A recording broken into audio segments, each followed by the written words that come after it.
The show where there are no penalties, nothing is offside, and everything is fair game. This is The Gloves Are Off.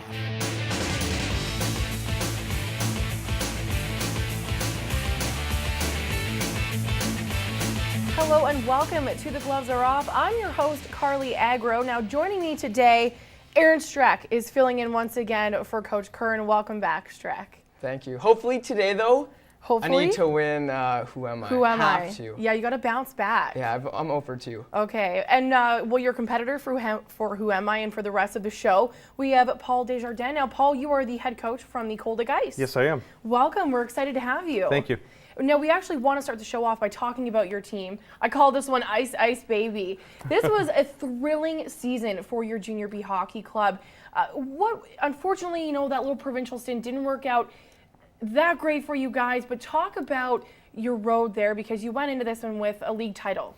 Well, this team was built last year when we took this over. There wasn't much of a core of players. We had 6 players to pick from, and 4 we could keep, and we ended up only keeping 2, if I recall. But yeah, it was built from scratch. I mean, we ended up went out and convinced some parents because it wasn't easy convincing parents to send their kids to Cold Lake and play hockey. So you know what, we're proud of them.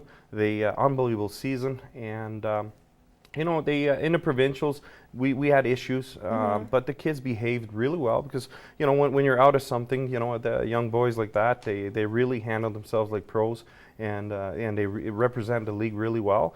And the word has it that we could be there next couple of years, right? So with the youth that we have on the team, so guys are looking forward to getting another shot at it. Very exciting. And Aaron and I had a chance watching all the highlights too, putting that stuff together. Your fan base is incredible. Isn't it? It's unbelievable. I said all along, we probably, no disrespect to other teams in the league, but our fans are unbelievable.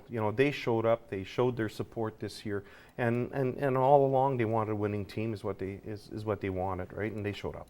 Awesome. Well, we want to also talk a little Junior A hockey with you while we have you here. I want to talk about the Bobcats because Aaron and I have been following this for a long time now, sort of the saga. That's what we're calling it. There is going to be a decision made tomorrow as to whether or not the team will move into the community ownership model. What's your take on that, being a Junior B coach? I mean, were you kind of pushing the panic button when you heard that the Junior A team in this region might be out? In our region, we can't afford to hear any team leaving this area.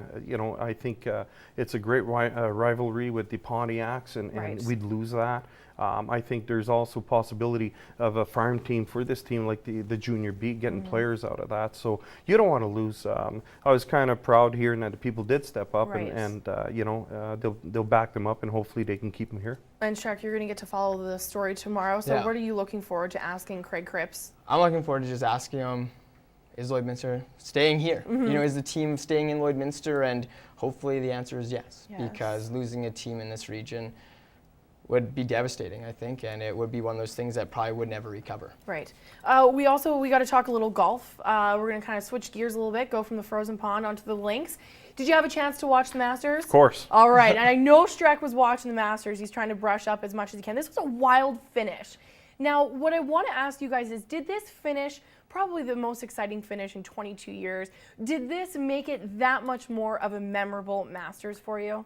I would have to say it did. I think it it kept me stuck to the TV and hoping and kind of cheering a little bit for Tiger there. But it's good. It was great. I think it's one of the best Masters that I was privileged to watch.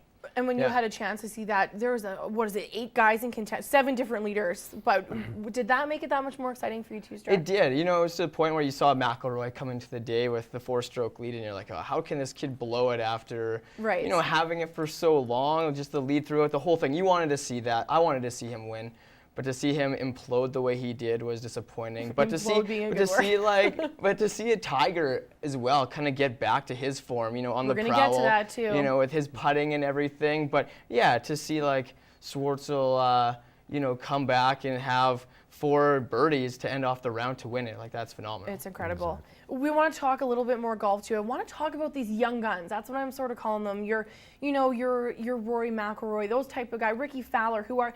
Do you think that these younger guys now are making the sport that much more appealing to a younger audience? Are they attracting a new generation of golf fans? Do you see that happening? I do. I really do. And I think this sport, golf, as popular as it was, it needs this. It needs this international taste. And, there's a lot of talent out there, because get back to Rory, I mean, if you looked at the guys behind him chasing him, it's almost like you could, you were expecting something to happen, because there's so much youth and so much talent. And even the older guys, that are there are good golfers. And Chuck, I'm sure you don't mind the flashy clothes and the new wardrobe Styling ideas and for profiling. Yes. I like that. But, it's at the same time, it's, I got into golf because, you see Tiger Woods, you know what I mean? Like, just tearing it up. And I think that's a lot of people that, just got on the bandwagon, I guess, and just followed his career. Now a lot of these young kids, are wearing my, shoes, watching golf now because of guys like McIlroy and these young guys who are 21, 22 years old, competing with some of the best golfers in the world. Well, I want to talk about Tiger now, because we know that he made his sort of typical Sunday push again. It was like, is it safe to say that we saw the old Tiger? Is Tiger again? Do you think he's there yet? I was cheering for him. I think there's just so much talent there. I mean, that's Tiger. I think it's a question of time before he becomes Tiger again. I think it's unfortunate that the putts that he missed, because in both those last 2 days, Tiger could have ended up leading by 4 or 5 strokes. Right. So I think he is. I think he's. I wouldn't be surprised that he'd win some tournaments this year, and I wouldn't be surprised one bit. Is Tiger again, Strack? Yes yeah. or no? Yeah. Yes. I think for him a big issue was obviously last year with the divorce and everything going on. And a lot of things going on personally, but I think this year now, I think getting his life back together, and I guess he has now a new girl on the side. So hopefully, love. A new love. That I think I think that's going to help him out. Okay. All right. Well, to help us out, we have to take a commercial break. But when we return, there is more Dump and Change coming up. We'd love to hear from you, though.